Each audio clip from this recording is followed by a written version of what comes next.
Assalamualaikum warahmatullahi wabarakatuh, anak-anakku kelas 10. Bagaimana kabarnya pada hari ini? Semoga selalu diberikan kesehatan dan juga tetap semangat untuk belajarnya ya. Jangan lupa tetap patuhi protokol kesehatan ya. Sebelum kita memasuki pembelajaran pada hari ini, marilah kita berdoa terlebih dahulu. Berdoa dimulai. Berdoa selesai.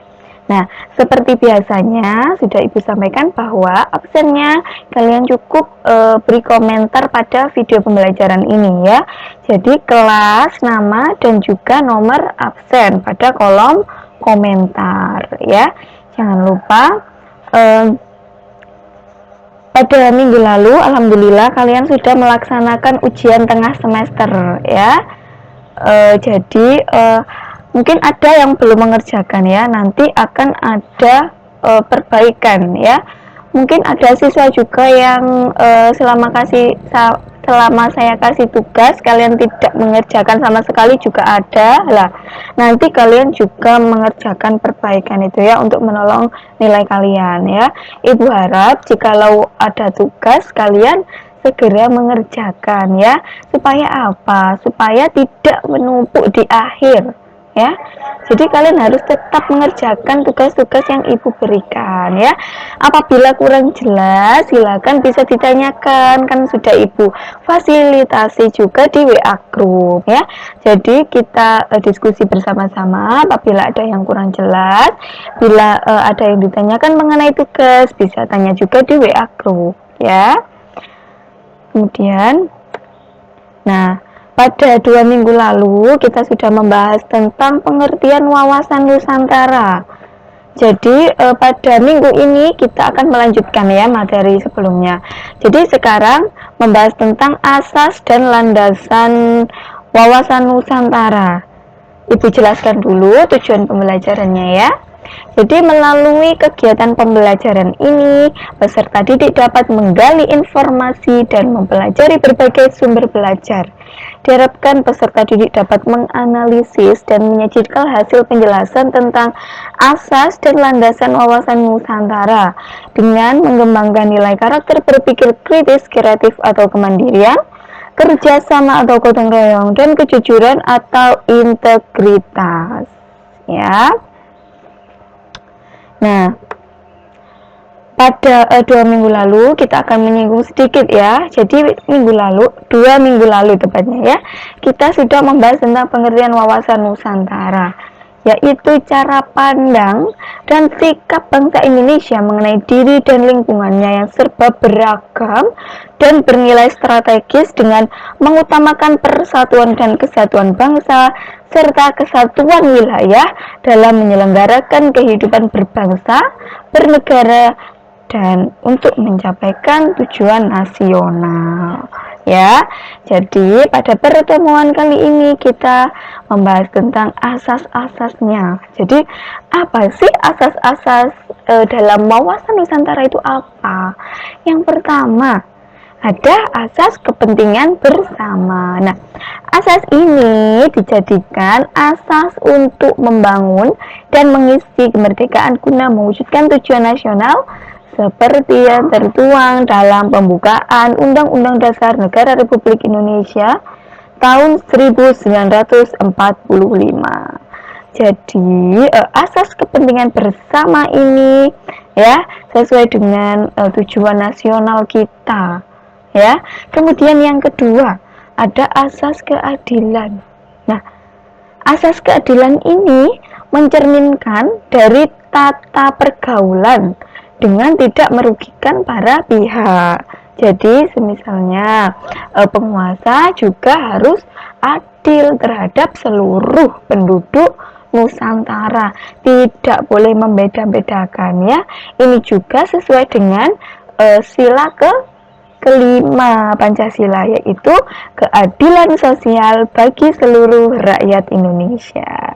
Kemudian yang ketiga, asas kejujuran. Nah, asas kejujuran ini Asas yang mencerminkan semua perbuatan sesuai dengan kenyataan dan hukum yang berlaku. Jadi apapun tindakan kita harus dilatih untuk jujur ya, karena asas kejujuran ini sangat penting ya. Ini juga sesuai dengan hukum-hukum yang berlaku ya.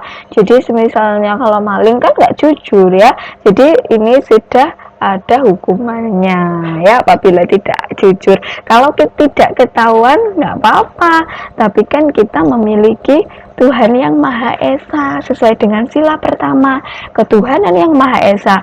Segala perbuatan kita akan dipertanggungjawabkan dan diawasi oleh Allah Subhanahu wa taala ya. Kemudian yang keempat adalah asas solidaritas. Nah, asas ini merupakan asas saling memahami dan saling menghargai antar sesama dengan tidak membeda-bedakan suku, ras, agama, golongan dan sebagainya ya.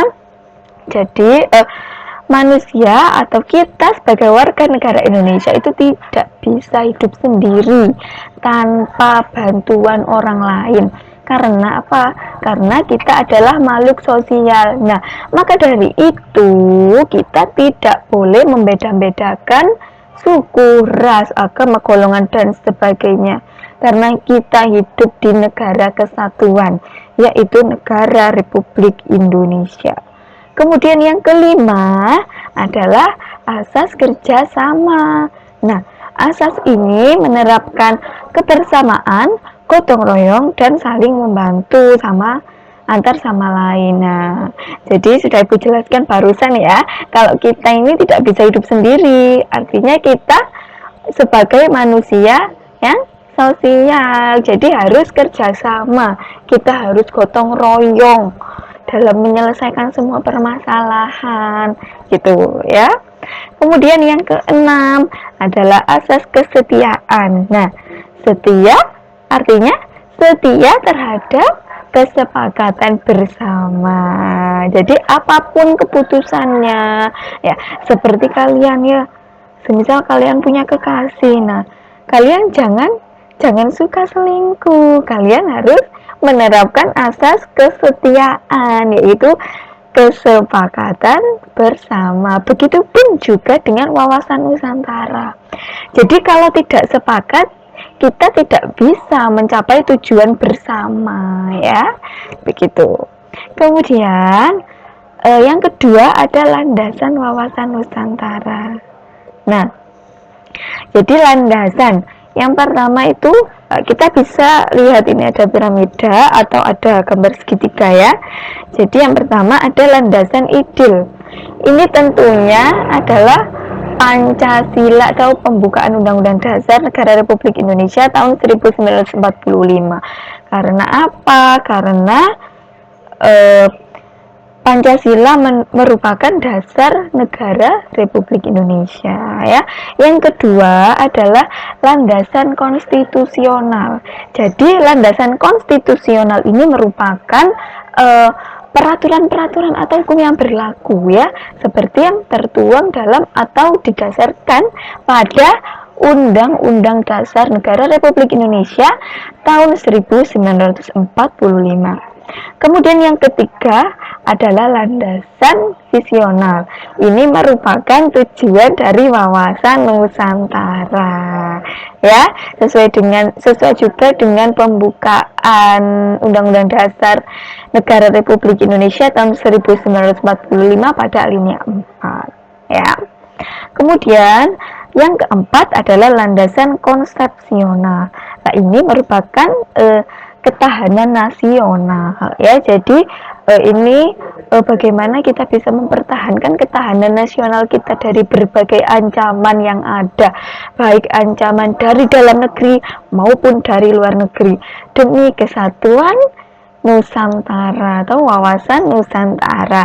Kemudian yang kelima adalah landasan operasional, yaitu dalam bentuk dokumen rencana pembangunan. Nah, ini rencana-rencana pembangunan apa yang akan kita laksanakan ya, demi mewujudkan demi mewujudkan kesejahteraan di negara Indonesia ini, tentunya dengan wawasan Nusantara.